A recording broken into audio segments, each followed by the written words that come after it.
পক্ষে কার বিপক্ষে সেটা দরকার নাই, কিন্তু কারো কথাই শুনতেছে না। তাইলে তারা কার কথা শুনে?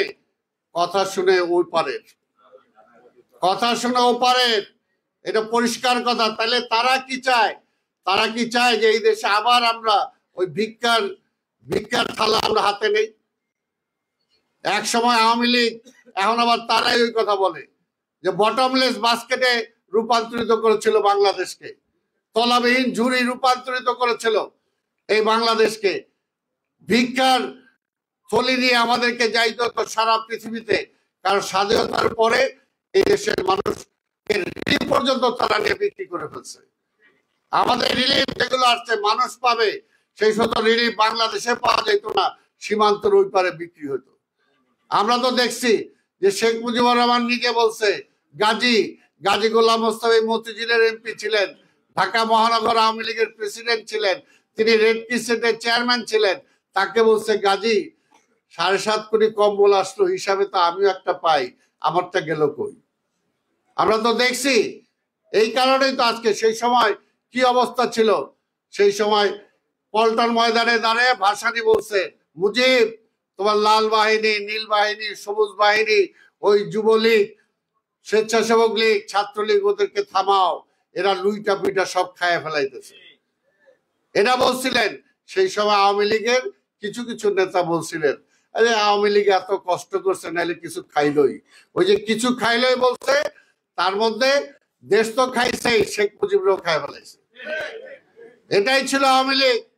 আর তার বিপরীতে জিয়াউর রহমান সাহেব মাত্র আড়াই বছরের ব্যবধানে, যে দেশে 42 লাশ পাওয়া যেত, যে দেশে একজন বমি করতো আরেকজন সেই বমি খাইতো, যে দেশের শিক্ষাঙ্গনে কোনো ডিসিপ্লিন ছিল না, আর্মিতে কোনো ডিসিপ্লিন ছিল না, পুলিশে কোনো ডিসিপ্লিন ছিল না, জিয়াউর রহমান সাহেব আড়াই বছরের মাথায় সেই দুর্ভিক্ষ পীড়িত দেশের মানুষকে তিনি খাওয়াইছেন, আবার বিদেশে চাল রপ্তানি করছেন। সেই আর্মিতে ডিসিপ্লিন নিয়ে আসছেন, পুলিশের ডিসিপ্লিন নিয়ে আসছেন। নাইলে এই পুলিশ ওই সময় হাফ প্যান্ট পরাই দিছিলেন আর হাতে রোলার দিছিলেন, এরপরে যে কোথায় যাইতো, ওই রক্ষী বাহিনী যদি টিকা যাইতো, বাংলাদেশে আর্মির কি অবস্থা হইতো আর পুলিশের কি অবস্থা হইতো, একটু সবাই চিন্তা করে দেখা দরকার।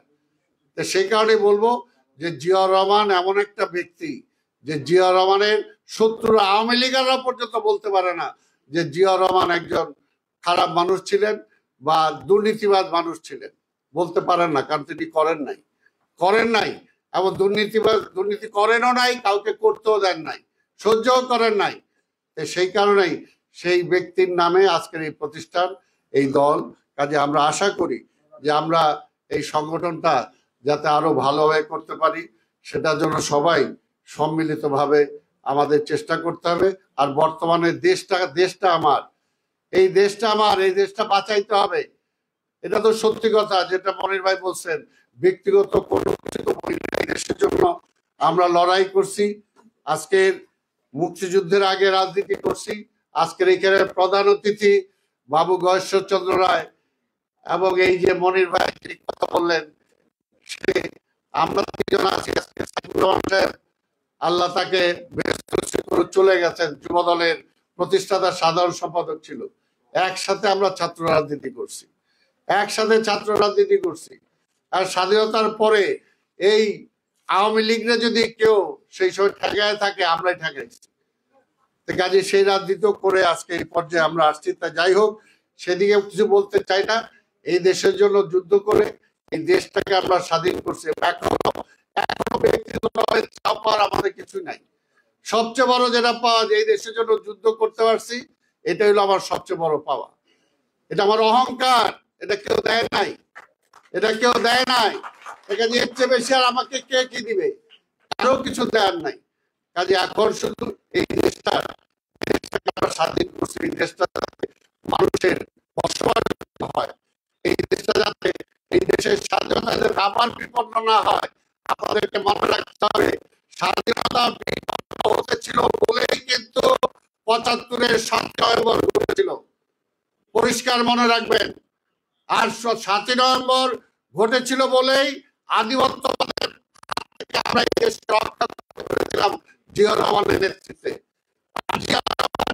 যে আধিপত্যের হাত থেকে এই দেশকে রক্ষা করার জন্য, গণতন্ত্রকে রক্ষা করার জন্য, স্বাধীনতাকে রক্ষা করার জন্য কিন্তু বিএনপি গঠন করেছিলেন। পরিষ্কার কথা, এর মধ্যে অন্য কোনো রাস্তা কিছু নাই। চ্যালেঞ্জ সোজা হিসাব চেষ্টা করেছিলেন।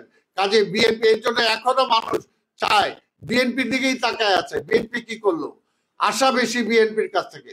আমরা হয়তো অতটুকু দিতে পারছি না বিভিন্ন কারণে, কিন্তু আশা তো মানুষ করে যে এই বিএনপির নেতা জিয়া রহমান সাহেব ৭১-এর সেই ২৫শে মার্চে যখন কারো কিছু শোনা গেছিল না, সেই সময় রাতের আধারে জিয়া রহমানের যে ভাষণ, জিয়া রহমানের যে ঘোষণা মানুষ শুনেছিল, যে জিয়া রহমান আবার সেই ৭৫-এর ৭ই নভেম্বরে এসে আবার সিপাহী বিপ্লবের মাধ্যমে ঐক্যবদ্ধভাবে এই দেশের স্বাধীনতাকে রক্ষা করেছিলেন। আজকে অনেকে অনেক রাজনীতি করেন, আওয়ামী লীগের সাথেও এখন অনেকে আছেন। সেই সময় কি বলছিলেন? সেই সময় কি বলছিলেন? যে স্বাধীনতা বিপন্ন, এই স্বাধীনতাকে রক্ষা করার জন্য আরেকবার লড়াই করতে হবে, এবং সেই কারণে কিন্তু ৭ই নভেম্বর ঘটেছিল। তাই ভাইয়ের আমার, আবার ৭ই নভেম্বর হয়েছিল বলেই আজকে আবার বিএনপি প্রতিষ্ঠা হয়েছে। তা আমি আর বক্তব্য দীর্ঘায়িত করতে চাই না। আজকের এই দেশের জন্য, এই দেশের মানুষ যেমনি ভাবে বিএনপির দিকে তাকিয়ে আছে, পাশাপাশি আজকে জনগণকেও বলবো, মানুষকেও বলবো যে আজকে এই দেশটাকে রক্ষা করতে হলে শুধু একা বেগম খালেদা জিয়া বা তারেক রহমানের একার দায়িত্ব না। এই দেশটাকে রক্ষা করতে হলে আপনার আমার সবার দায়িত্ব, সবার দায়িত্ব। আজকে কৃষক, শ্রমিক বলি, রিক্সাওয়ালা বলি, সাধারণ মানুষ বলি, আজকে যা ব্যবসায়ী বলি, চাকরিজীবী বলি, আজকে বিভিন্ন স্তরে যারা আছেন, সবাই দায়িত্ব এই মুহূর্তে দেশটাকে রক্ষা করা, একসাথে আসা। কারণ দেশে ফ্যাসিবাদ আজকে চলে আসছে। আজকে এমন একটা জায়গায় আসছে যে নির্বাচনের মাধ্যমে আর সরকার পরিবর্তনের কোনো সুযোগ নাই। আওয়ামী লীগ সেই পথটা বন্ধ করে দিছে। কাজে আওয়ামী লীগকে বলতে হবে, হয় তুমি নির্বাচন দাও, আর নাইলে তারে উৎখাত করতেই হবে। পরিষ্কার কথা। এখন কোন পথটা বেছে নিবে, আজকে সবাইকে সেই কথাটা বলতে হবে। আজকে লেখক বলেন, সাংবাদিক বলেন, বুদ্ধিজীবী বলেন, যারাই আছেন, আজকে দেশের মানুষের নীতি নৈতিকতার যে অবক্ষয় চূড়ান্ত পর্যায়ে আজকে নিয়ে গেছে। সারাক্ষণ মিথ্যা মিথ্যা মিথ্যা। তাই আজকে এই মিথ্যার ব্যাসাতির হাত থেকেও যদি নিজেরাও বাঁচতে চাই, আমার ভবিষ্যৎ প্রজন্মকে যদি আমি রক্ষা করতে চাই, তাহলে এই আওয়ামী লীগকে ক্ষমতা থেকে নামানো ছাড়া কোনো বিকল্প নাই। এটা হলো পরিষ্কার ফরজ, অবশ্যই ফরজ। কারণ তারা দেশের জন্য রাজনীতি করে না, তারা দেশের জন্য, তারা আবার মুখ খুলে বলে, আরে ভাই তোমরাই তো বলছো যে ভারত পাশে ছিল বলেই আমরা নির্বাচনের নামে যাই হোক কইরা আমরা ক্ষমতায় আসতে পারছি, ভারত না থাকলে পারতাম না। এটা পরিষ্কার, আওয়ামী লীগ নিজেই বলছে। এখন আবার কান্নাকাটি করার কি আছে যে আমাদের কোনো প্রভু নাই? প্রভুর কাছে তো যায় পররাষ্ট্রমন্ত্রী যায় বলছে যে কোনোভাবেই হোক আওয়ামী লীগ এবং শেখ হাসিনাকে ক্ষমতায় রাখতে হবে, তার জন্য যা যা করা দরকার করেন। এখন আবার বলে এটা মিথ্যা কথা হয়ে গেল। তাই ভাইয়ের আমার, অনেক কথা বলতে গেলে অনেক কিছু হবে, শুধু একটাই কথা যে দেশটাকে বাঁচান। আসুন, আজকে আওয়ামী লীগের মধ্যে ওই যে 5% ভোট করতে হয়, আওয়ামী লীগের কর্মী যারা আছে, তারাও মাঠ পর্যায়ে যারা আছে, এরাও আজকে এই অবস্থা চায় না দেশের, তারাও নাই শেখ হাসিনার নেতৃত্বে। কাজেই আজকে দরকার একটা ভোট, মানুষের একটা ভোটের মাধ্যমে একটা সরকার পরিবর্তনের, সেটাই আমরা চাই।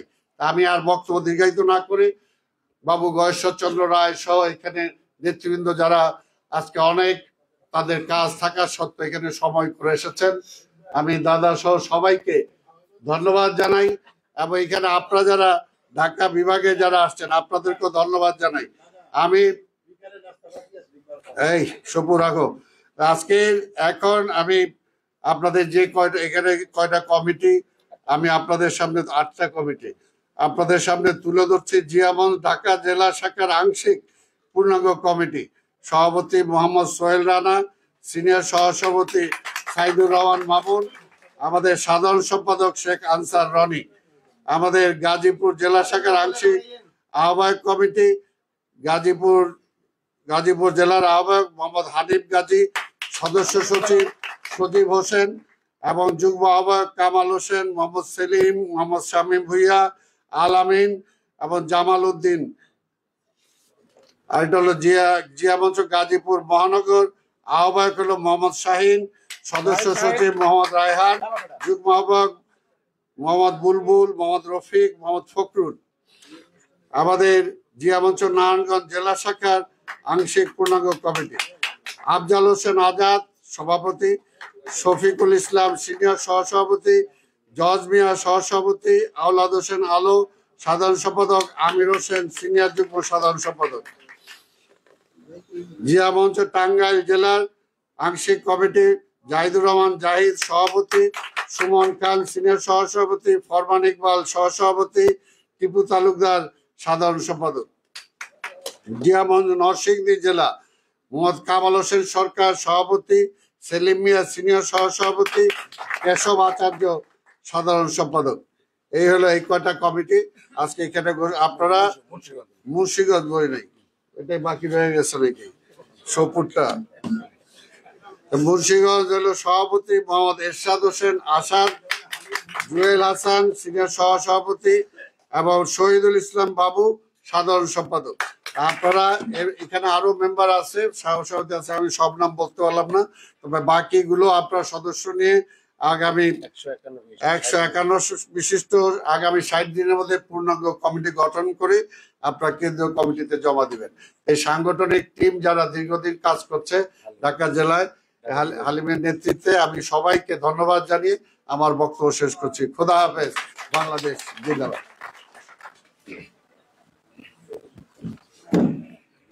এই পর্যায়ে বক্তব্য নিয়ে আসছেন, আজকে যার বক্তব্য শোনার জন্য আমরা সবাই অধীর আগ্রহে বসে আছি, বাংলাদেশ জাতীয়তাবাদী দল স্থায়ী কমিটির অন্যতম সদস্য। আমি যখন যুবদল করেছি, সেই তৎকালীন যুবদলের সংগ্রামী সাধারণ সম্পাদক বাবু গয়েশ্বর চন্দ্র রায়,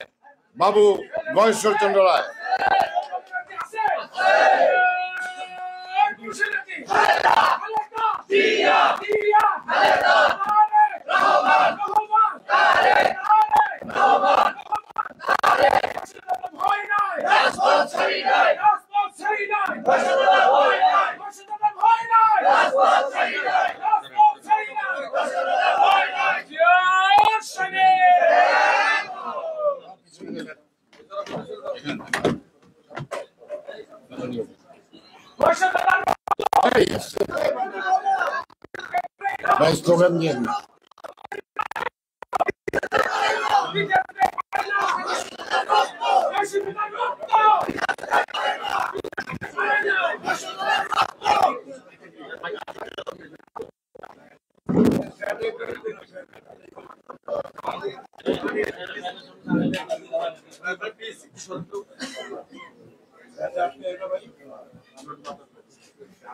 জিয়া মঞ্চ ঢাকা ডিভিশনের আজকের সম্মেলনের সভাপতি, সংগঠনের সভাপতি জনাব আব্দুল সালাম, সাধারণ সম্পাদক ফয়জুল্লাহ ইকবাল, আর আমার সকল সহকর্মী সারিবদ্ধভাবে আছেন যারা এতক্ষণ বক্তব্য রেখেছেন। আমরা সবাইকে চিনি, তাই কারণ আমি পুনরাবৃত্তি করলাম না। সবাই যার যার কর্ম দিই, কিন্তু যার যার অবস্থান এবং আপনাদের কাছে অত্যন্ত সমাদৃত এবং সম্মানিত। আর যতটুকু সময় কথা বলি, স্লোগানটা দিবেন না, কারণ যিনি বলেন স্লোগান দিলে তার বলতে একটু কষ্ট হয়। আর দ্বিতীয়ত হলো তার কথাগুলি সুস্পষ্টভাবে সবাই শুনতে পারে না, একটা প্রবলেম হয়। অনেকগুলি দিক দুলার বিষয়, দেশের অবস্থা, অর্থনৈতিক অবস্থা, আইন শাসন বা বিচার বিভাগ, বিচারের অবস্থা, স্বাধীনতা, সার্বভৌমত্ব, গণতন্ত্র, এমন কোনো বিষয় নাই যে বিষয়টি এই মুহূর্ত পর্যন্ত আলোচিত হয় নাই। এবং জিয়াউর রহমানকে কি ছিলেন, কি করছেন, কি করতে চেয়েছেন, এগুলি আমরা সবাই জানি বলেই কিন্তু দীর্ঘদিন যাবৎ কিন্তু আমাদের চলার পথের যে মূল আদর্শিক ব্যক্তি সেটা ছিলেন জিয়াউর রহমান। এবং আন্দোলন সংগ্রাম এই বিষয়টা যদি বলি, তার প্রেরণাকে আমাদের নেত্রী খালেদা জিয়া। আর আজকে তরুণ সমাজকে আন্দোলিত করা, একসঙ্গে করা, লড়াই ময়দানে জীবন যুদ্ধে সম্পৃক্ত হওয়ার উৎসাহটা সৃষ্টি করছেন আজকের বর্তমানে যিনি নেতৃত্ব দিচ্ছেন, তিনি জাতীয়তাবাদী দলের ভারপ্রাপ্ত চেয়ারম্যান জনাব তারেক রহমান। এগুলি ধারাবাহিকভাবে কিন্তু এক একভাবে এই দায়িত্বগুলিতে আসছে। আমি কিশোরকাল থেকে রাজনীতি করি, যখন বুঝি না তো ধর্মঘট কি তা বুঝতাম না, কারণ গ্রাম দেশে থাকতাম, তো শহরে করে আসতাম না। একবার শান্তি লাইব্রেরি বোধহয় আপনারা সবাই চেনেন, বাংলা বাজারে শান্তিবাবু, তার দোকানে অনেক পুরানো বই পাওয়া যায়। তো ওইখানে বই কিনতেছি, কলেজের ছাত্ররা লিফলেট বিলি করতেছে শিক্ষা আন্দোলন দিল। পড়লাম, পড়ানোর পরে জিজ্ঞেস করলাম, ভাই যে ধর্মঘট বলছে, ধর্মঘট কি? কয় বন্ধ থাকবো স্কুল কলেজ শিক্ষা প্রতিষ্ঠান, তবে যার কয়েকটা দেন। ওইটা বোধহয় আমার হাতে ধরে আর কি 20-25টা লিফলেট দিল, কথাবার্তা স্কুল বন্ধ করে দিলাম। লিফলেট পুরো পুরিও নাই, কতদিন বন্ধ তাও খেয়াল নাই। তো পুরো 7 দিন খাবার শেষ হয়ে গেল, স্কুল বন্ধ। কিন্তু ধর্মঘটটা ছিল 2 দিনে, 62 সালে। এখান থেকে আমার রাজনৈতিক জীবনের একটা আগ্রহ বলে বা রাজনীতি করার ইচ্ছা পোষণ আসছে। তা আমার কিশোরকালে আমি যাদের বই পড়েছি, তা আমাদের নেতাজি সুভাষচন্দ্রের ছবিটা দেখে আমি খুব আপ্লুত বোধ করি। তারপরে তার সম্পর্কে আমার জানার একটা আগ্রহ হয়, এবং ব্রিটিশ বিরোধী আন্দোলনে নেতাজি সুভাষচন্দ্রের যে ভূমিকা, সেটা আমার খুব পছন্দসই। অর্থাৎ অর্জন, আপনার ভিক্ষা। আমরা ব্রিটিশদের তাড়াবো, আমরা ব্রিটিশদের কাছে স্বাধীনতা চাইব না। ভারত কিন্তু ভিক্ষা করে স্বাধীনতা পেয়েছে, আমরা কিন্তু যুদ্ধ করে দেশ স্বাধীনতা পেয়েছি। যেটা নেতাজি সুভাষচন্দ্র চাইছিল, যে দ্বিতীয় বিশ্বযুদ্ধে তিনি কেন হিটলারের পক্ষ নিয়েছিলেন? তিনি মিত্র শক্তির মূল ছিল কে? Churchill, Britain, Europe. এদেরকে পরাজিত করতে পারলে ভারত থেকে ব্রিটিশদের ফুদিয়ে তুলে দেওয়া যাবে। ব্রিটিশদের কাছে স্বাধীনতা চাইতে হবে না।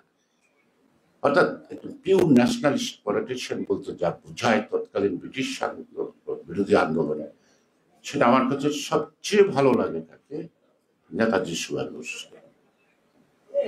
এবং স্বাধীনতার যুদ্ধ জিয়াউর রহমানের ডাকে গেছে, এ ব্যাপারে কোনো সন্দেহ নাই। তার ডাকে যাওয়ার কথা ছিল না, ডাক্তার নেড়ে দেওয়ার কথা ছিল। তিনি দিতে বিলম্বই করলেন কেন, দিলেনই বা না কেন, সেটা অন্য সাবজেক্টের বিষয়ে আমি কোনো বিতর্ক বাড়াতে চাই না। তো জিয়াউর রহমানের স্বাধীনতার ডাকটা কারো মুখে শুনে নেই, নিজের কানে শুনছি। কানে শুনি ঢাকা থেকে 28 তারিখে ঢাকা ত্যাগ করি, তারা পর্যন্ত ঢাকায় ছিলাম। আমি নেতাজি সুভাষ বসু যে জাতীয়তাবাদী বোধ, চেতনা, দেশাত্মবোধ, এটা আমার দৃষ্টিতে আমি জিয়াউর রহমানকে আবিষ্কার করতে পারছি।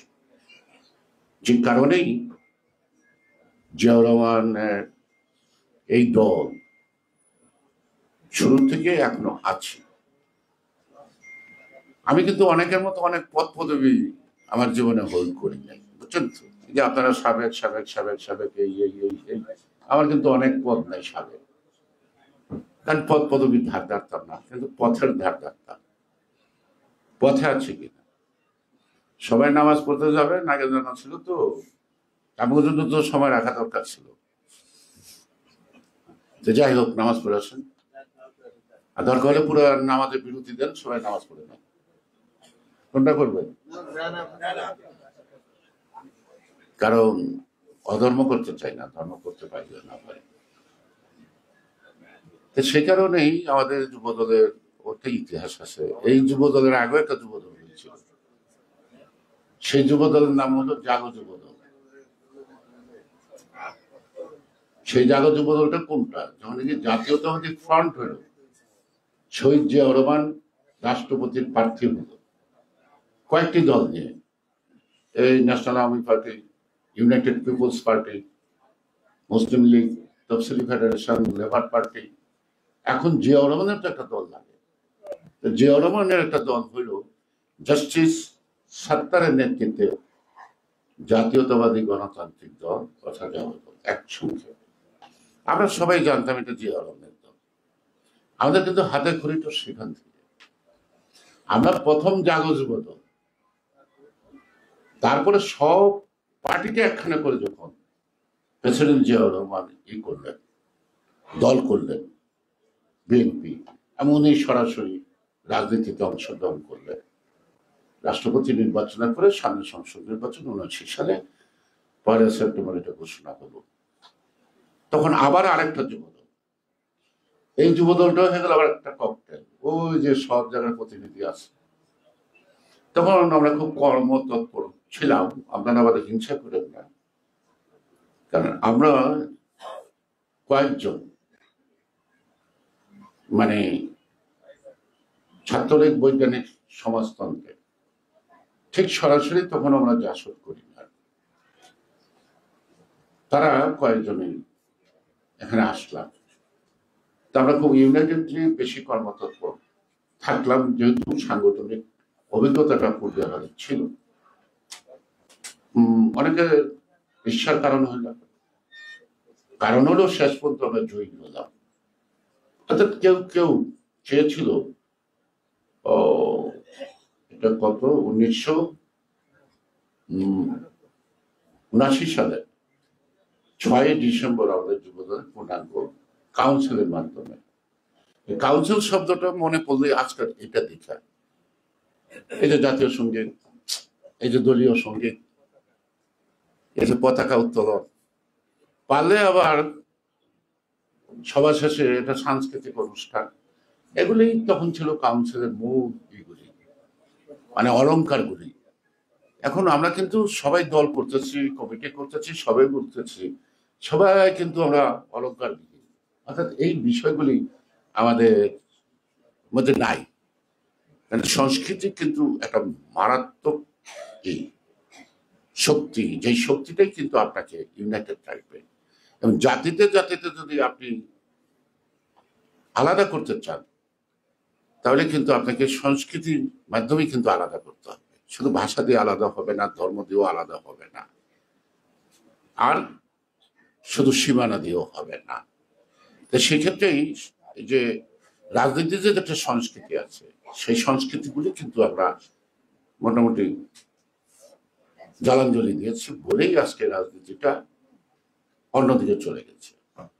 অর্থাৎ এই রাজনীতিটার মধ্যে বহুবাদিতাটা ঢুকে গেছে। রাজনীতি জনসেবা নয়, রাজনীতি মানে হলো আত্মসেবা, দেশাত্মবোধ নয়। অর্থাৎ নিজের জীবনের বোধ যে আমি কত বড় হব, এবং everybody run after the money. তো মানি কিভাবে আসবে সেটা বড় কথা না, আমাকে টাকার মালিক হতে হবে। সেখানে কে গেল কে মরলো আমার দেখার দরকার নাই।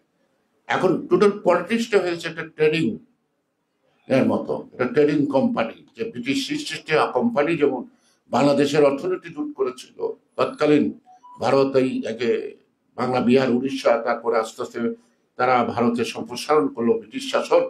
তারা কেন আসছিল? তারা ব্যবসা করতে আসছিল। তা আজকে আওয়ামী লীগ ক্ষমতা আসছে কেন? তারা they are doing business not politics. সেই কারণেই তারা আজকে লুট করতেছে। আর এই লুটের টাকা ব্রিটিশের দেশে নিচ্ছে, এই ভারতে রেখে দেয় নাই। আর আমাদের বাংলাদেশের আজকে এই লুটেরা গোষ্ঠী, ইস্ট ইন্ডিয়া কোম্পানি তাকে লুট করছে আর পাচার করছে, এখানে বিনিয়োগ করছে না। আলাদা একটা কথা বলছিল কি একবার, যে আমাদের হলো বাংলাদেশ ব্যাংকের রিজার্ভ যে হলো হ্যাক হলো, সেটা 39 দিন পরে খবর। আর ওটা তো পত্রিকা খবর 39 দিন পরে, প্রথম দিন থেকে প্রধানমন্ত্রী জানে হ্যাক হয়েছে। এই জন্য 39 দিন পরে বাংলাদেশকে জানতে হচ্ছে অন্য দেশের মাধ্যমে।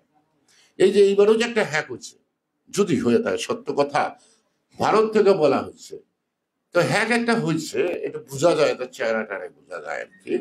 তাহলে এই যে লোকটা, এই লোকটা জানে বলেই তো বাংলাদেশের পত্রপত্রিকা আসছে না। এজন্যই তারা বলছে সাংবাদিকদের ওখানে যেতে দিচ্ছে না, হয়তো ওটা নিষিদ্ধ পড়লে মনেও করতে পারে, এই জন্য হয়তো দিতেছে না সাংবাদিকদেরকে। আর নিষিদ্ধ পড়লে কিনা এখানে সাংবাদিকদের ঢোকার অধিকার আছে কিনা এটা ডিসাইড করতে হবে সাংবাদিকদেরকে। এবং তারা যদি ডিসাইড করতে পারে এবং ডিটারমিনেশন তাদের যদি ঠিক থাকে, হ্যাঁ, তাহলে আমরা তাদের পক্ষে অবশ্যই নামতে পারি রাজপথে। কারণ সাংবাদিক কোন দলের জন্য না, একটা স্বৈরতন্ত্রকে অথবা সরকারের অনিয়মকে যদি দুর্বল হয় বিরোধী দল, তখন একমাত্র মোকাবেলা করতে পারে সেটা হলো সংবাদপত্র। কিন্তু আমরা কি দেখি ভাই, পত্রিকার পাতা তুলবে সবাই চাকরির ভয়ে অস্থির। এই যে সাগর রুনির কি 108 বার, 109 বার, এটা 1000 বার হবে কেন? তদন্ত কি করব? জানে তো কেউ হত্যা করছে, আর তাকে যদি বাঁচাইতে হয় তদন্ত তো বিপদ প্রকাশ হবে না কোনো কাজে। It's a easy matter. এটা বোঝার জন্য কিন্তু অনেক বেশি পণ্ডিত হওয়ার দরকার নাই। জিয়া রহমানের যে একটা দূরদর্শিতার কথা বলি, রাজনীতির কথা তো আপনারা সবাই জানেন, দূরদর্শিতাটা কি আপনি জানেন যে উনি প্রথম ইরাকের যুদ্ধ বিরোধীর জন্য মধ্যস্থতাকারী হিসেবে তাকে দায়িত্ব দেওয়া হয়েছিল। এই দায়িত্বটা নেওয়ার পরে উনি কিন্তু বেশি দিন বেঁচে থাকেন নাই। অর্থাৎ জিয়া রহমানের নেতৃত্বটা এই 56,000 বর্গ মাইলের মধ্যে সীমাবদ্ধ থাকে নাই। তার নেতৃত্বটা আকৃষ্ট করছিল সীমান্ত ডিঙ্গিয়া বিভিন্ন দেশে, বিভিন্ন সব জায়গার মধ্যেই তার একটা ছিল।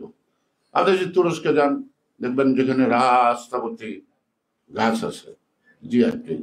আপনি যদি আরাফাতের ময়দানে যান বা মক্কার চারিদিকে নিম গাছ জিয়ারটি নামটা হয়ে গেছে, তাই না? অর্থাৎ ওনার যে শিকড় কত জায়গায় কিভাবে গাড়া আছে, এই শিকড় তো ইচ্ছা করলে উঠে ভালো যায় না, কঠিন ব্যাপার। ও জিয়া রহমান মেরে ফেলছে কিন্তু শিকড়টা যায় নাই। তার চেতনাবোধটা কিন্তু মানুষের মধ্যে জাগ্রত হয়েছে। আচ্ছা, খালেদা যে বন্দী অসুস্থ, এটা তো সত্য, কিন্তু আমাদের চেতনাটা তো অসুস্থ হয় নাই। খালেদা জিয়ার প্রতি যে আমাদের অগাধ সে বিশ্বাস, আস্থা, এবং তিনি যে এখনো আমাদের আন্দোলনের জন্য একটা কি উৎসাহ, উদ্দীপনা জায়গা, অনুপ্রেরণার জায়গা, এটা যায় না। ব্যক্তি যায়, চেতনার মৃত্যু হয় না, মানুষের মৃত্যু হতে পারে। সুতরাং এই চেতনাবোধটা শানিত বলেই আজকে 15 বছর 16 বছর লড়াই করার পরেও অনেকে বলে বিষণ্ণ না, কেউ বলে কি বলেন হতাশা, আমি বলতে পারি ক্লান্ত। আমার এই 76 বছর বয়সে যদি 30 দিনের মধ্যে আমার 20 দিন আদালতে 9 তারা মতো ওঠানামা করতে হয়, একদিন 3টা 4টায়, আমি ক্লান্ত হতে পারি না? কর্মীরা ক্লান্ত, একদিকে জেলে, আরেকদিকে জেল থেকে বেরো হন, তারপরে তাদের উপর অত্যাচার, নির্যাতন, তার চিকিৎসা, অর্থাভাব, সংসারে তার কাছে যা আশা করে পরিবার, সে সেটা করতে পারে না। এই ধরনের একটা লজ্জাবোধ তার মধ্যে কাজ করে। তারা হতাশ নয়, আমি মনে করি তারা হতাশ নয়, হয়তো ক্লান্ত। তা আজকে তো বেশ নাম করছে, তাই না? কেজি কি অরবিন্দ কেজরিওয়াল কি বলছে, এই কথাটাই আমি আসতে চাইছি যে জিয়াউর রহমানের যে ফোরসাইটনেস ছিল, যে আমাদের এই যে সার্কভুক্ত কান্ট্রি 7টা দেশ, বাংলাদেশ, ভারত, পাকিস্তান, শ্রীলঙ্কা, মালদ্বীপ, ভুটান এবং নেপালকে নিয়ে সাউথ ইস্ট এশিয়ার যে সার্ক কনসেপ্টটা তিনি আনছিলেন, কেন? কালেকটিভ লিডারশিপ তৈরি করার জন্য। এবং প্রথম বাধাগ্রস্ত হয়েছে, কিন্তু পরবর্তী পর্যায়ে সার্কটা কিন্তু কয়েক বছর চলল। একমাত্র ভারতের কারণে কিন্তু সার্ক আজকে নাম নিঃশ্বা ভুলে গেছে। এই সোনারগাঁর মাঝখানে চত্বরে দেখেন না একটা সার্কেরই সিম্বল, ফোয়ারাটা হচ্ছে সার্কের সিম্বল। কেন? সার্ক মানেই হলো কালেকটিভ লিডারশিপ। কালেকটিভ লিডারশিপ মানে হলো একক নেতৃত্ব নয়। ভারত কালেকটিভ লিডারশিপে বিশ্বাস করে না। ভারত এখানে এককভাবে নেতৃত্ব করতে চায়। এই জন্য মালদ্বীপ গেছে, শ্রীলঙ্কাও গেছে, ভুটান যায়, নেপালও নাই, পাকিস্তান তো আগাগোড়াই নাই। এখন আছে বাংলাদেশ নাই। বাংলাদেশের প্রধানমন্ত্রী ওই যে কেজরিওয়াল যে বলছে যে মোদির প্রোডাক্ট কে হাসিনা। এবং আপনার 527টি আইটেমের নাম শুনছেন ভারতের পণ্য, যার মধ্যে বিষক্রিয়া আছে। এটা সিঙ্গাপুর এবং হংকং দেশ থেকে ছাপানো হয়েছে। এর থেকে আরেকটা যোগ করেন, 28টি। এই যে সরকারি Awami League, it's a dangerous poison, can destroy everything, life and country, ও একটা নেশনকে তারা ডিস্ট্রয় করতে পারে। তাহলে ভারতীয় 528টি পণ্য আমাদের জন্য ডেঞ্জারাস। ভারতীয় পণ্য বর্জন করতে বলছি না। যারা স্বাস্থ্য সচেতন, যারা বেঁচে থাকতে চান সুস্থভাবে, তাদেরকেও তো নিশ্চয়ই বিষাক্ত পণ্য খাওয়া চলবে না।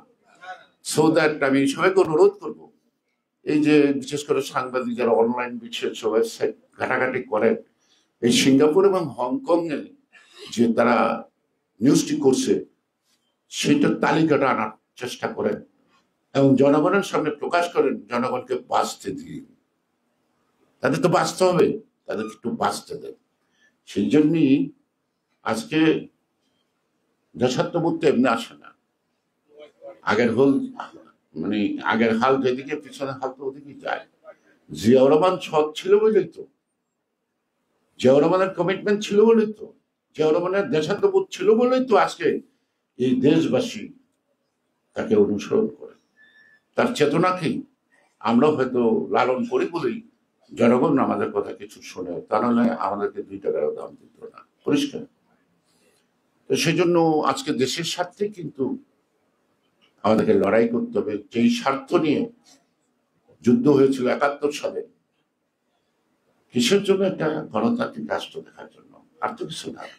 সেই গণতান্ত্রিক রাষ্ট্রটা যে আমরা এখনো হাতে মুঠে পাই নাই, এই পাওয়ার চেষ্টাটাই তো আমাদের সংগ্রামটা, তাই না? ওবায়দুল কাদের কি বলে কি খায়, আর ওই বিশেষ প্রাণী কি বলে কি খায়, এটা আছে না? ওর সাথে সামঞ্জস্যপূর্ণ, ওর সাথে সামঞ্জস্যপূর্ণ। কারণ সে বলে মুক্তিযুদ্ধের সময় কে কোথায় ছিলেন? আর বাচ্চা দল, তোমার বাপ চাচারা মুক্তিযুদ্ধের সময় কি করছে এটা একটু জাতির সামনে কও না, যদি সৎ সাহস থাকে।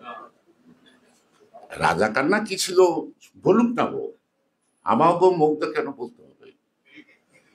বলুক না, সৎ সাহস থাকলে। নাই। এবং আজকে সেলিম মাইন করবো বাড়ি তো গোবারে বসে। বাংলাদেশের মুক্তিযুদ্ধের সময় দ্বিতীয় হায়েস্ট রাজাকারের জায়গা হইল গোপাল। এটা তো আমার কথা না, আমার কথা না, কিন্তু এটা ইতিহাসের জরিপ। আজকে গোপালগঞ্জে হারিকেন দেওয়া রাজাকার খুঁজে পাওয়া যায় না। সব মুক্তিযোদ্ধা মজিদবাজার ট্যাবলেট খাই দিল, কালাকোট একটা গায়ে দিল। এবং এই যে আমাকে প্রধানমন্ত্রী সম্পর্কে দাদা, ওনার আব্বার চাচা বংশ শেখ, উপাধি পেয়েছিলেন খান, মোশাররফ হোসেন খান। ওই সেনাবাহিনীর চিফ ছিল তার শ্বশুর শেখ কবিরের বাবা। উনি কিন্তু আইয়ুব খানের থেকে একটা উপাধি খেতাব পেয়েছে, সেখান থেকে তিনি খান হয়েছে, ইউনিয়ন পরিষদের চেয়ারম্যানও করছেন। তারে 70 সালে চাচারে বাতি জানাচ্ছি নির্বাচন করতে, প্রাদেশিক পরিষদের সদস্য হইল, ঠিক আছে। এবং তিনি সর্বপ্রথম ঠেটা মালিকের বান্ডার সরকারের মন্ত্রিসভায় বঙ্গভবনে সাক্ষাৎ করছেন। 43 জন পার্লামেন্ট মেম্বার 70-এর আওয়ামী লীগের, যারা পাকিস্তানের পক্ষে বিবৃতি প্রদান করেছিলেন আগস্ট মাসের শেষের দিকে। এবং এই গত পার্লামেন্টও ওই রকম স্বাক্ষরকারী পাকিস্তানের পক্ষে একজন ফুলপুরের এমপি, গত পার্লামেন্ট। সুতরাং আওয়ামী লীগ করলে সব কি, সব মুক্তিযোদ্ধা। আওয়ামী লীগের মুক্তিযোদ্ধা নাই কথা বলবো না, তো যা আছে বেশিরভাগ হলো প্রবাসী মুক্তিযোদ্ধা, রণাঙ্গনের মুক্তিযোদ্ধা না, প্রবাসী মুক্তিযোদ্ধা। তো সুতরাং আজকে এই সরকারের মতো বড় বড় গোপালগঞ্জের বড় বড় অফিসার আছে, ওই বায়োডাটা বাই করেন রাজাকারি গেছিল, ইউনিয়ন পরিষদের চেয়ারম্যান ছিল, আমি নাম বলতে চাই না, নাম বললে আবার তারা লজ্জা পাবে, তাই না? তো সেই কারণে বললাম যে আজকে মুক্তিযুদ্ধের চেতনাটা একটা ফেরিওয়ালার মতো তার বিক্রি করে খাচ্ছে। আমি একটা গল্প বললে শেষ করে দেব। রাজনীতির কথা তো সবাই বলে ফেলছে, আবার নতুন করে বলার কিছু নাই। তো এই যে ইয়েতে 16ই ডিসেম্বর যেদিনকে জেনারেল অরোরার কাছে নিয়ে যে আত্মসমর্পণ করে, তখন বাংলাদেশের কিন্তু কেউ ছিল না। ছিল জেনারেল মানে তাজউদ্দিন সাহেব, not was there, but what is the একজন, সেই লোকটার বাড়ি গোপালগঞ্জ। তিনি রাও ফরমান ক্যামেরাম্যান ছিলেন। আর যখন সব খবর বঙ্গবন্ধু বেঁধে দেয় না, তখন ওরা টার্গেট করলো কি, রেড ক্রিসেন্ট তখন হোটেল ইন্ডিয়ার কন্টিনেন্টাল আওতায় নিচ্ছে, সেখানে পালাইলেন। পালানোর পরে ওই জায়গায় অরোরার পিছনে বা ওই জায়গার মধ্যে এখন দাঁড়ানো, তো নিয়াজি তার দিকে তাকে বলছে ইউ ব্লাডি বাস্টার। তখন অরোরার মধ্যে কর্মেট ছিল ব্রিটিশ আর্মির, তোরা বলে আরে দোস্ত চুপ রাও, এ তো ইয়ার কাবার, মানে যুদ্ধের তো এটা কৌশল। মানে সে ছিল কি ভারতের চল, সেই সময় তার কাজটা পজিটিভ। আমি এই জন্যই বলতে চাই, সব দলের মধ্যেই বিভিন্ন জায়গার চর থাকে। আমরাও যে একেবারে পরিষ্কার পরিচ্ছন্ন আমাদের দলের সব যে একেবারে ইমানদার আমি বিশ্বাস করি না, তো কারণ নাম বলতেও চাই না। কারণ আমাদের দলের মধ্যে ওই ভারতের এইসব কথাবার্তা বললে, সামনাসামনি না বললে আগে চলে আমাদের সঙ্গে নানা কথা বলে তারা বলে, সামনে বললে তো উত্তর দেওয়া যায়, পিছনে বলতে দেওয়া যায় না নাকি? এবং আমি তাদের চিনি। এইটাই হলো মূল কথা, এইটা হলো মূল কথা। এটা আর যাই হোক, যারা নাকি দলের নির্দেশনায় থাকে, যারা নাকি নীতি নির্ধারক পর্যায়ে থাকে, যারা আন্দোলন পরিচালনা করে, তাদের মধ্যে যদি এরকম ভেজাল মাল থাকে, তাহলে আমাদের দুঃখ আছে কিনা আমি জানি না, তবে পথটা আরো লম্বা হবে। মানে যত দ্রুত সম্ভব যে সময়ের মধ্যে আমরা লক্ষ্যে বুঝতে পারবো, তার থেকে একটু দ্রুত হবে। তো এটা থাকে, যুগে যুগে থাকে, এটা ওয়ার্ড ইলেভেনে তো তার প্রমাণ। আর ওয়ার্ড ইলেভেনে যারা নাকি এই ষড়যন্ত্রের বিপক্ষে দাঁড়াইছে খালেদা জিয়ার পাশে, আমাদের ভারপ্রাপ্ত চেয়ারম্যান তখন বন্দি দশায় নাই, নির্যাতনের মধ্য দিয়েছিলেন, চরম অসুস্থ ছিলেন, তাদের সংখ্যা খুব কম, প্রকাশ্য সংখ্যা কম। তৃণমূল পর্যায়ের লোকরা তাদের ইমান নিয়ে বসেছিল, ঠিকই আছে। এখন সংখ্যায় যখন কম, সংখ্যায় যখন মাইনরিটি, মেজরিটির সাথে তো পারা যায় না। সেদিন তারা ছবল দিতে যারা চেষ্টা করছে, তারা যদি নেতৃত্বের অগ্রভাগে থাকে, তাহলে যারা আন্দোলন করে তাদের আন্দোলনের উৎসাহটা কতটুকু থাকে, এটা বললে হয়তো আমি দোষী সাব্যস্ত হইতে পারি, বাট এটা আমার মনে হয় সবার মধ্যে একটু কম বেশি ক্রিয়া করে, তাই না? তো যে সার্কের কথা বলছিলাম, যে সার্কটা যে কেন ধ্বংস হলো, এখন আপনারা বুঝতে পারছেন। আরেকটা জিনিস হলো যে 7টা দেশ নাকি, তো ভারতের সাথে যদি বাংলাদেশের সম্পর্ক থাকে, তাহলে বাংলাদেশে তো পৃথিবীতে আরেকটা শত্রুর দরকার হয় না। Enough to destroy the Bangladesh. এবং অর্থনীতির যে অবস্থা দাঁড়াইছে, খুব স্বল্প সময়ের মধ্যে আপনারা টের পাবেন। এন্ড ঘরে ঘরে আস্তে আস্তে টের পাচ্ছেন। কিন্তু ব্যাংকে 2 লাখ টাকা দিতে পারেন না, সেটা কি করবো? কথাটা হলো যে এই যে ইসলামিক ব্যাংকের যে অন ইসলামিক কার্যক্রম চলছে, এটা হাতছাড়া হওয়ার পরে, আর এই টাকা যে ফেরত যে সিঙ্গাপুরের জায়গা, কেউ জানে না যায় কিনা। সালাম একটা সংবিধানের বক্তৃতা দিতে চাইছিল, ওই যে সালাম। সংবিধান কি লেখা আছে লুটপাট করা? সংবিধান কি লেখা আছে কি মানুষ ধর্ষণটা সাংবিধানিক ভাবে রাইট আছে আছে নাকি? আবার তার মধ্যে সেঞ্চুরি পালন সবচেয়ে যোগ্য বিষয়। আবার ওই ইউনিভার্সিটি উনি সাধারণ সম্পাদক ছিলেন এক সময়, কাদের মনির সাহেব। ওই কলেজটার মধ্যে সেঞ্চুরি পালন নাকি সংবিধানে কিন্তু লেখা আছে? সাংবাদিকদের ধরে গুম করতে গো, পিটাইতে গো। সংবিধানকে লেখা আছে বিরোধী লোকটা কথা বলতে পারবে না? সংবিধানে লেখা আছে লুটপাট করে ট্যাক্সকে ধ্বংস করা? কিসের সংবিধানের দোয়াই দেন? কার সংবিধানের দোয়াই দেন? সংবিধান আমরা বুঝি না, সংবিধান আমরা পড়ি নাই, সংবিধান আমরা পড়ি না। আছে বিচার বই হস্তক্ষেপ করা? কি তাপস বলছিল না, ওই যে প্রধান বিচারপতিরা কেমনে ঠাঙ্গাইছি মনে আছে তো?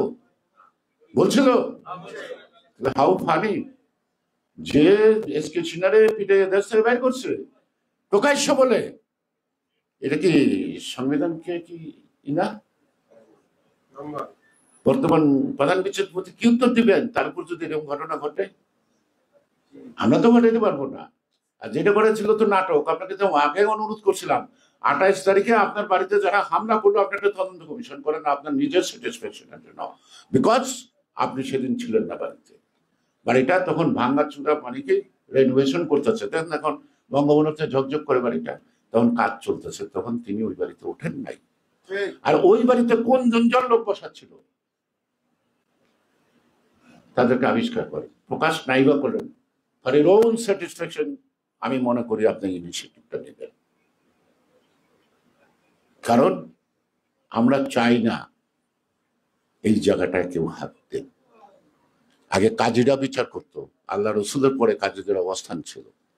আমরা মনে করি বাংলাদেশে এইখানে যারা থাকে তারা আমাদের দেশের যে ইমাম পীরদের চেয়েও পবিত্র বলেই আমরা ধারণা করি। সুতরাং পবিত্র স্থানটা যদি অপবিত্র হয় সেটা জনগণ করে না, সেটা আপনাদের কর্মকাণ্ড। অথবা যদি মনে করেন যে আপনার চাকরিটাই বড়, তাহলে আপনাদের দ্বারাই আদালত অবমানিত হবে। আমরা আদালত অবমানন করার কোনো সাধ্য রাখি না, ক্ষমতাও রাখি না। আমরা অপমান করার কি? যদি আল্লাহ তাআলা অপমানই করুন তাহলে কেন মিথ্যা মামলার মধ্যে 60-70টা মামলার মধ্যে দাঁড়ায় থাকি মাথা নিচা করে? কি কারণে আমরা লোহার খাঁচার মধ্যে গিয়ে দাঁড়ায় থাকি হাজিরা দিতে গিয়া? আমার ছেলের বয়স হবে না ম্যাজিস্ট্রেটের সামনে, এমনি সেটা দেখায়, বোঝা যায় যে কি চায় তিনি, লোহার খাঁচার মধ্যে দাঁড়া করান। আমরা তো কিছু প্রতিবাদ করি না, তো যাই, কারণ আমরা তো জাস্টিসে বিশ্বাস করি। বাট ইনজাস্টিস যখন জাস্টিস হয়ে যায় তখন তো ক্ষুব্ধ না হয়ে উপায় থাকে না। যদিও এখনো আমরা ক্ষুব্ধতা প্রকাশ করি নাই। মরহুম নাসিমের মতো হাইকোর্টের সামনে দাঁড়িয়ে বলি নাই লাঠি কোথায় মারতে হয় আওয়ামী লীগ জানে।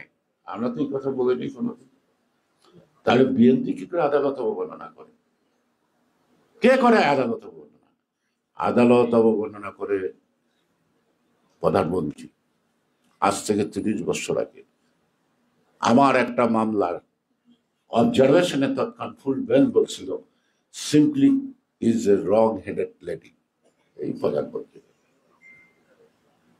আমার একটা মামলায় দেবেন ডিএলআর খোঁজেন মিসেস ঝর্ণা রায় ভার্সেস স্টেট, একটা মামলার অবজারভেশন রায় আছে। সরকার তখন হাসিনাই সরকার আপিল করছে এটার বিরুদ্ধে, 1 লক্ষ টাকা জরিমানার বিরুদ্ধে। এই 30 বছর ওই মামলা কিন্তু ওঠে না। ওই মামলা কিন্তু ডিসপোজাল হচ্ছে না সুপ্রিম কোর্টে। আমরাও চাই জুতা হয়েছে হোক, মারতে হবে বুঝতে কোনো কথা নাই। জরিমানা যেমন হয়েছে হোক, জরিমানা টাকা পাইতে হবে, এটা তো দরকার নাই। আর রং হেডেড শব্দটা তো কি হলো, প্রিন্টার থাকতো না, এটা তো ইচ্ছা হলে ছিঁড়া ভাগানো যাবে না, যাবে না, যাবে। সে কারণেই আমি আবার বলছি, আমরা হতাশ নই, আমরা অপেক্ষায় আছি চলমান আন্দোলনটাকে আরো গতিশীল করার জন্য। ঠিক সেই গতিশীল করার মধ্য দিয়ে আবার কিন্তু আমাদের সাথে জনগণ আছে, এটা প্রমাণ হয়ে গেছে।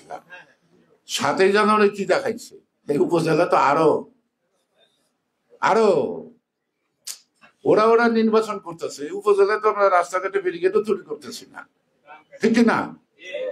ভোটার নাই কেন? ভোটার যায় না কেন? আপনাদের ভোটাররা যায় না কেন? আপনাদের ভোটাররা আপনাকে বিশ্বাস করে না কেন যে আমি কেন গিয়ে ভোট দিতে পারি? এই অবিশ্বাসের জন্মদাতা কে? কে? এই সরকার। আর এই যে যন্ত্রণাবোধ কার গর্বের সৃষ্টি? শেখ হাসিনার গর্বের সৃষ্টি।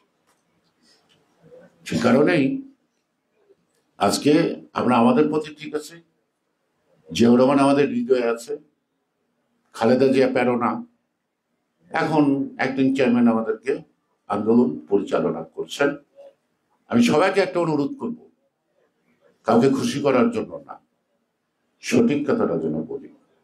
বর্তমান নেতৃত্ব ভারপ্রাপ্ত চেয়ারম্যান তারেক রহমানকে যেন আমরা সঠিক কথাটা যেন বলি, আমরা যেন ব্যাটিক কথা বলে তাকে বিভ্রান্ত না করি। এবং আমরা যদি সঠিক পরামর্শ দিই, তাহলে তুমি সঠিকভাবে নেতৃত্ব দিতে পারবে, সঠিক সিদ্ধান্তটাই আসবে, যেটা জনগণ ইতিপূর্বে রুখে দিচ্ছে, ভবিষ্যতে জনগণ সেটাকে অনুসরণ করবে বলেই আমার বিশ্বাস। জিয়া মঞ্চের এই উদ্যোগ সফল হোক এবং উত্তরোত্তর, এটা তো ওপেন ফর ইতিপূর্বে, এবং না এটা কেউ করতে পারবো না। আমরাও জিয়া মঞ্চের সদস্য, জিয়ার নাম যেখানে থাকে কিন্তু আমরা না থেকে পাই না, তাই না? সবাইকে ধন্যবাদ। এবং যারা কষ্ট করছেন, কথা বলছেন, পরিশ্রম করলেন, আপনাদের এই সফলতা, এই পরিশ্রমের সফলতা অতি অল্প সময়।